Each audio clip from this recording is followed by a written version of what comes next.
Para sa mga naging ina, nanay, mama, mommy, at mudra ng mga kabataan ng Blessed Christian Church, may mga bagay na hindi namin nasasabi sa inyo kung gaano namin kayo kamahal at gaano namin kayo hangaan.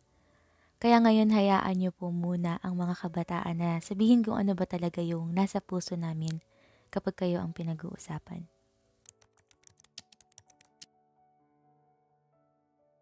Pao. Mostly is Nak. My mother calls me Ses or Princess. Never niya akong tinawag na Mariel.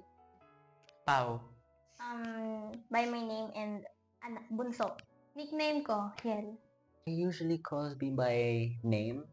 Sometimes he calls me son, anak. Jans or Nak. It was good. It's okay. It's good. Okay naman, since dalawa na lang kami ni Mami. Pero may mga time na hindi kami nagkakaintindihan. Sakto lang. Okay lang.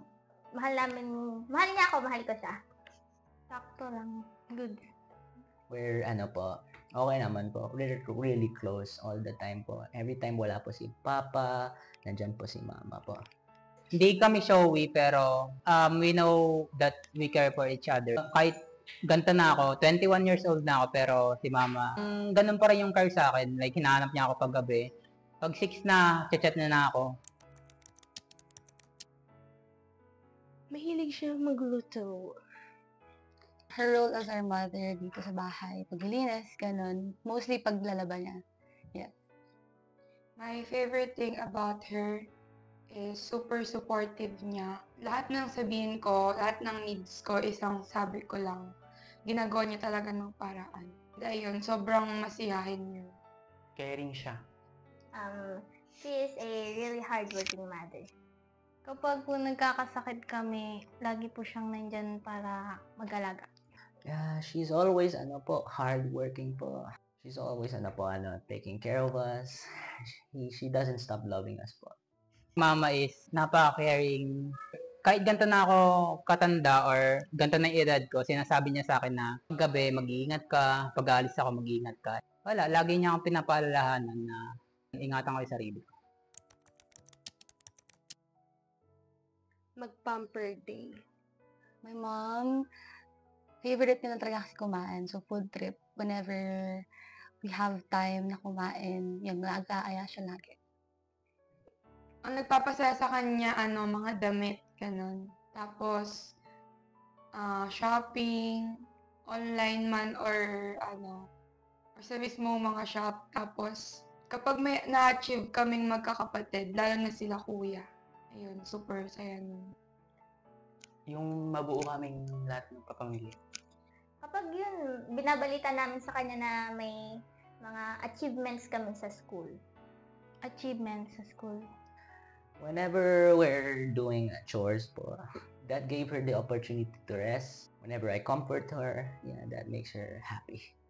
Siguro pag kompleto kami magkakapatid. Yung iba may pasok, may gala. Minsan kasi kahit nasa bahay kami, kanya-kanya kami mundo. Pero pag kompleto kami, ayun, masaya talaga si Mama. Mag-ayos ng bahay, maglinis. As I said, maglaba. Like, every time, talaga paghubad mo pa lang agad nakasampay na siya. And very good at siya. Ang dami niyang skills. Meron siya gumawa ng mga merienda. And also, sobrang galing niya rin mag-tahe. She's really good at teaching and pakikipag-communicate sa maraming tao. Magaling siya mag-alaga. Magaling siya sa pag-aalaga ng bata, sa paglilinis, house chores, ayun. Cooking. She's really good at talking to people. Great at doing housework chores po, taking care of us. Sa pag-aalaga sa amin, 4 kami, then may baby pa, may bago, si Milan, 2 years old. Kapag special occasions lang. Hindi kasi ako showy.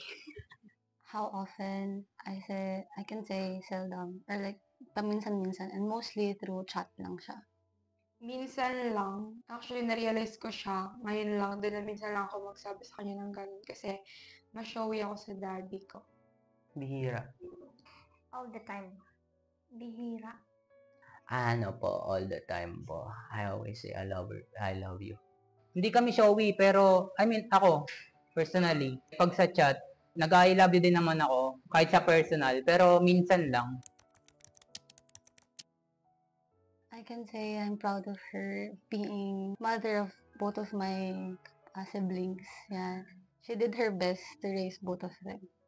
Proud ako sa kanya kasi marami siyang na-inspire na bata dahil sa pagtuturo niya since teacher siya. And proud ako sa kanya kasi kahit wala na si daddy, yun, stay strong pa din talaga siya. And ang pinaka-proud ako sa kanya kasi napalaki niya kami nila kuya, lalo na yung 3 kong kuya. May mga sarili-sarili na silang family. And lahat yun dahil kay mami tsaka kay daddy. Matatag siya. Matibay kasi siya. Ayun, hardworking si mami kasi talaga. Kahit ilang years na namin siyang hindi nakikita kasi mas pinili niya magtrabaho.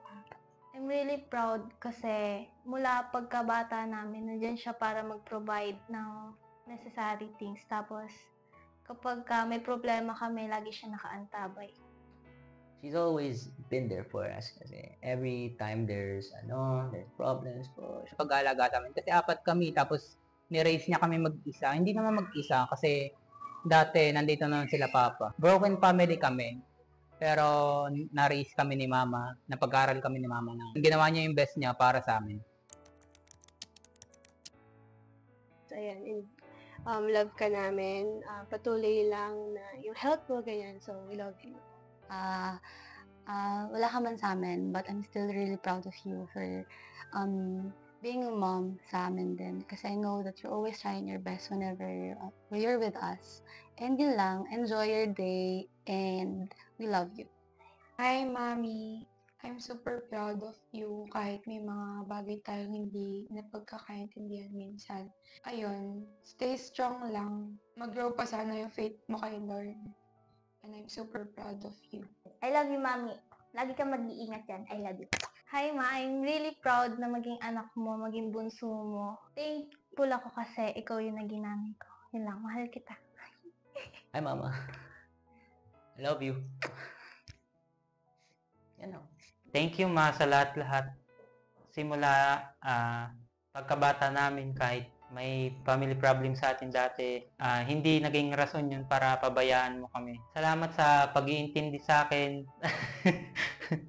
Salamat sa gabay, at saka salamat dahil hindi ka nagsawang intindihin ako, lalo na nung hindi pa ako Christian. Maraming hindi inaasahang nangyari sa buhay ko. Pero lagi ka pa rin nandyan para sumuporta sa amin, para gabayan kami. Sana mas bigyan ka pa ni Lord ng marami pang oras para enjoy natin yung mga moment pag kaya na namin na umawi sa'yo.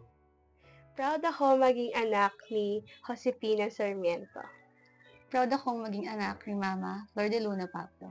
Proud ako maging anak ni Marites. Proud ako maging anak ni Amy. Proud akong maging anak ni Rose Ann Gutierrez. Proud ako maging anak ni Maricor po. And I'm really proud na maging anak ni Glenda. I'm proud to be anak ni Lilibet. Para sa aking mga ina, on this special day, I want to thank you from the bottom of my heart and soul for everything you've done and are doing for me.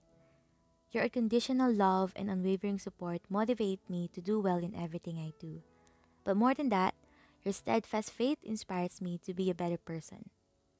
Always be reminded that you too are celebrated for all the sacrifices and good deeds you do to our family and to the people around you. I love you both, and may God continue to shower favors and blessings to you and through you. Happy Mother's Day with much love, James. Happy Mother's Day, Ma. I love you. Happy Mother's Day, Mudrachels. Happy Mother's Day, Mami. I love you. Happy Mother's Day. Happy Mother's Day! Happy Mother's Day, Ma. Sobrang dami nyo nang nagawa para sa aming mga anak ninyo. Sobrang hanga namin sa inyong lahat kasi hindi nyo pinapakita pag umiiyak kayo at nanghihina na kayo kapag may problema. Para lang mapakita sa amin na okay lang ang lahat.